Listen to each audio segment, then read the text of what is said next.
Salut, on se retrouve pour le bilan de mi-année. Bilan sous la forme de questions, de tags que vous avez vu énormément passer sur les réseaux sociaux et notamment sur Booktube. J'ai décidé donc de reprendre les mêmes questions et de faire avec vous ce bilan de l'année, de cette première partie de l'année, pardon. Alors la première question, c'est ma meilleure lecture de ce début d'année 2023 et en fait c'était trop compliqué de choisir un seul livre comme ça. Donc j'ai décidé d'en faire toute une vidéo où je vous présenterai mes meilleures lectures mois par mois et j'essayerai de les hiérarchiser entre elles pour vous peut-être vous donner mon top 3 de ce début d'année 2023 et peut-être ma meilleure lecture. Bref, ce sera la prochaine vidéo que vous verrez sur cette chaîne normalement après celle que vous êtes en train de regarder. Deuxième question, la meilleure suite lue depuis ce début d'année 2023. Donc sans hésiter, et j'ai pas choisi un tome en particulier parce que c'était trop difficile, mais sans hésiter, Robin Hood, l'Assassin Royal. J'ai fini donc les deux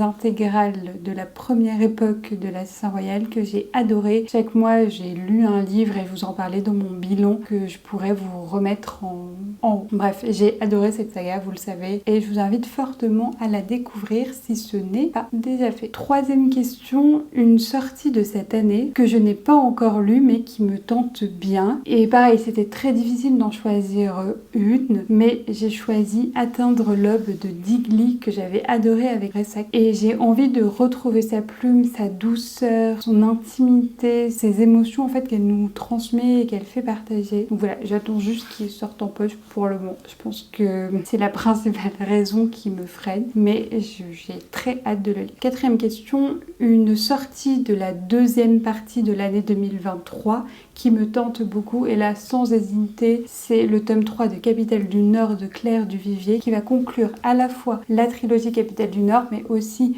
toute cette saga majestueuse écrite à 4 mains qui est La Tour de Garde. Voilà, j'ai très hâte de lire cette conclusion, je suis sûre qu'elle sera à la hauteur des enjeux vu comment le tome 3 de Capitale du Sud était vraiment cool. Et je crois l'avoir déjà dit quand j'avais fait mon bilan sur ce tome 3 de Capitale du Sud. Mais pour le tome 3 de Capitale du Nord, je compte bien me relire le 1 et le 2 courant septembre pour bien avoir en tête tous les personnages, toutes les idées, toutes les intrigues et me replonger à 100% dans le tome 3 et pas faire la même erreur que j'avais fait avec Capitale du Sud. Cinquième question, ma plus grosse déception depuis le début 2023. J'ai choisi celle-ci même si je l'ai commencée en 2022, mais j'ai décidé de l'abandonner en 2023. J'avais fait tout un vlog avec cette lecture-là notamment pour savoir si je continuais ou pas ces lectures et je l'avais abandonnée. Vous avez suivi mes hésitations, ma prise de décision aussi. Il s'agit donc de Americana de Chimamanda Ngozi Adichie. Je vais pas revenir sur pourquoi ça m'a pas plu. Je vous renvoie à la vidéo. Pour faire très simple, les thèmes me plaisaient, mais j'ai pas réussi à rentrer dans les personnages. J'ai pas aimé la narration, j'ai pas aimé les sauts dans le temps.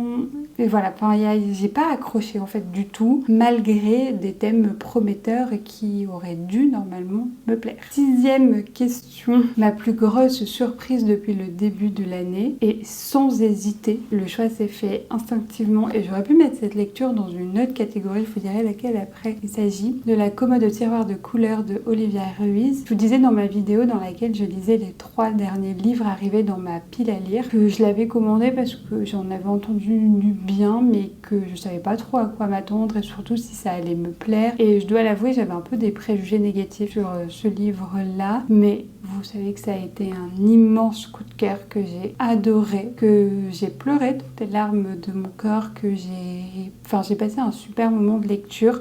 Et je pense que ça a été une de mes plus belles découvertes dans le sens où j'attendais rien. Voir que cette lecture allait m'apporter des sentiments plutôt mitigés ou négatifs, et ça a été le coup de cœur.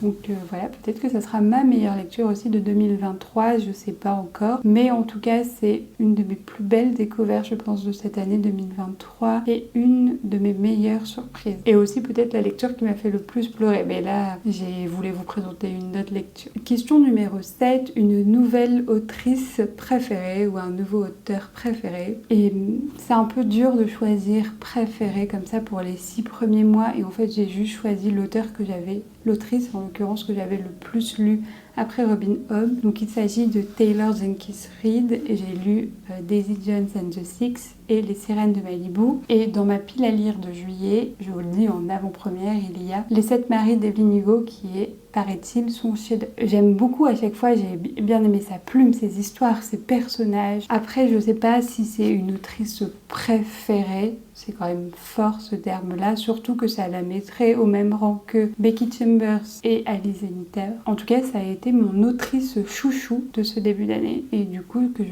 vous recommande les yeux fermés. Ça se lit très bien, notamment pour cette période estivale. Et ce qui me fait dire aussi que c'est une de mes autrices chouchous, c'est que j'ai très hâte que certains de ses livres soient traduits en français, notamment Carrie Soto is Back, et que je me dis que si ça l'est pas prochainement, je pourrais lire en anglais. Et il y a quand même très peu d'auteurs et d'autrices qui me donnent envie d'aller lire en VO. Pour les questions 8 et 9, vous allez voir ma réponse est globalement la même. Question numéro 8, mon nouveau crush fictionnel, et question 9, mon nouveau personnage préféré. Pour les deux, j'en ai pas, pour la simple et bonne raison que j'ai du mal à sortir de l'univers un personnage. Enfin, pour moi, une fois que le livre est fini, je rends le personnage au roman et il m'habite pas plus que ça. Je peux y repenser, mais pour moi, je vais cloisonner en fait les personnages à un univers. Je suis très heureuse de les retrouver, notamment dans des sagas. Mais de là à dire que c'est un crush fictionnel, ça j'ai jamais eu. Et un personnage préféré, j'ai du mal à les hiérarchiser et en préférer un par rapport aux autres. Donc du coup,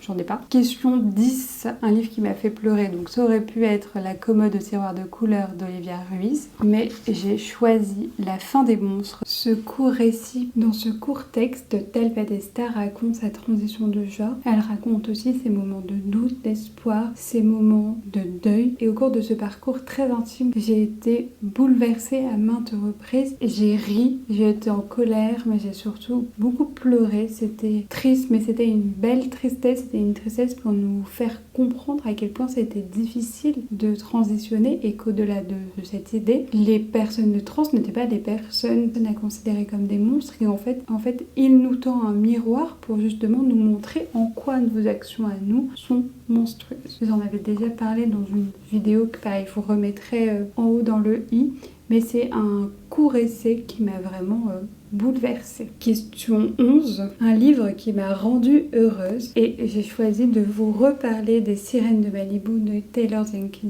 Reid. Je vous disais que j'en avais lu 2 d'elle cette année et il y a celui-ci que je viens de finir il y a à peu près une semaine. Je l'ai lu en vlog, donc je vais pas m'épiloguer là-dessus. C'était un très beau récit où on suit une famille de 4 enfants que leur père a plus ou moins abandonné, qui est une célébrité, un chanteur, et ces enfants sont reliés à travers le surf, elle et eux aussi des célébrités. J'ai adoré le lire, j'ai vraiment enchaîné les pages, j'ai pris un plaisir dans ma lecture. J'avais qu'une hâte à chaque fois, c'était d'avoir un moment pour me replonger dedans. Et c'est ce sentiment-là qui me rend heureuse et c'est pour ça que je l'ai mis dans cette catégorie-là. Question numéro 12, le plus beau livre que j'ai acheté ou que j'ai reçu au cours du début 2023. Je pense qu'il n'y avait pas de concours, notamment parce que j'achète pas de beaux livres, je préfère attendre qu'ils sortent en poche et où ça me dérange pas d'acheter des livres d'occasion. Donc j'ai pas de très beaux livres dans ma bibliothèque comme vous le voyez, mais les copains et les copines m'ont offert pour mon anniversaire Libération de Becky Chambers, qui est très jolie. J'adore la couleur de la couverture et du jaspage. Pareil, je crois que j'en ai déjà parlé sûrement dans mon bilan de mars ou d'avril. C'est le tome 2 de la saga des voyageurs de Becky Chambers. C'est beau, c'est positif. On suit aussi une famille queer et ça, je trouve ça politiquement hyper chouette d'avoir des modèles et des représentations sans que ça soit le cœur du sujet. Elle nous les présente comme une famille normale parce que c'est une famille normale et c'est ça que je trouve puissant dans les récits de Becky Chambers. Et puis, il est très beau. Mais il est sorti en poche aussi du coup maintenant si vous voulez découvrir cette saga, les 2 premiers sont sortis en poche. Et on arrive à cette dernière question, donc la question numéro 13, le livre que j'ai besoin de lire avant la fin de l'année. J'ai trouvé que le mot besoin était quand même très fort, j'ai pas un besoin particulier de lire un livre ou un autre, si je le lis pas, c'est pas grave, mais j'aimerais bien continuer à découvrir les œuvres de 2 autrices que j'aime particulièrement. La première c'est Alice Zeniter, donc là j'ai comme un empire dans un empire, dont je vous avais déjà parlé dans mon tag livresse, que se connaître avec les livres, parce que c'est mon livre préféré quasiment de tous les temps. J'ai lu que 2 livres d'Alice Zeniter, donc Comme un empire dans un empire et L'art de perdre, qui est aussi très joli. Et elle a sorti 3 autres livres, il me semble, dont un récemment, et j'ai très hâte de les découvrir. Ils n'étaient pas à la librairie des fois où j'y suis allée. Donc voilà pour la première autrice que j'aimerais bien découvrir. Deuxième autrice qui est aussi une sociologue, c'est Kautar Archi. Donc là j'ai Comme nous existons, qui est pareil, un livre très joli. Elle travaille beaucoup sur la mémoire coloniale et décoloniale en France, sur le rapport à l'immigration. Et il y a un de ses livres qui me tente beaucoup, c'est Nous parlons la langue de nos pères. Et sinon, un besoin que j'ai, mais qui n'est pas centré sur un seul livre, c'est continuer, voire clôturer des sagas cette année, parce que j'en ai commencé beaucoup, j'en ai certes avancé certaines, mais j'en ai pas fini énormément. Je vous ferai un petit point, je pense, en septembre, comme ça, je pourrais inclure les lectures que j'ai prévu de faire cet été, et qui vont aussi me permettre d'avancer des sagas. Et en septembre, je ferai le point, sachant que le cycle de l'Assassin Royal avec les Aventuriers de la Mer, etc., etc., et La Roue du Temps me semble infinissable pour le moment, mais j'aimerais bien au moins avancer La Roue du Temps de manière plus intensive. Et c'est ainsi que je clôture cette vidéo. N'hésitez pas à me mettre en commentaire quelle est votre lecture la plus marquante de l'année ou votre meilleure lecture. Comme ça, j'irai voir si je connais pas et ça peut me donner des idées de lecture pour les prochains mois, voire les prochaines années. Pareil, n'hésitez pas à mettre en commentaire tout ce que vous voulez, ça me donne de la motivation pour continuer. Ça fait toujours très plaisir, que ça soit même un emoji livre ou n'importe quel commentaire. Et je vous dis à très vite pour une prochaine vidéo. Bisous!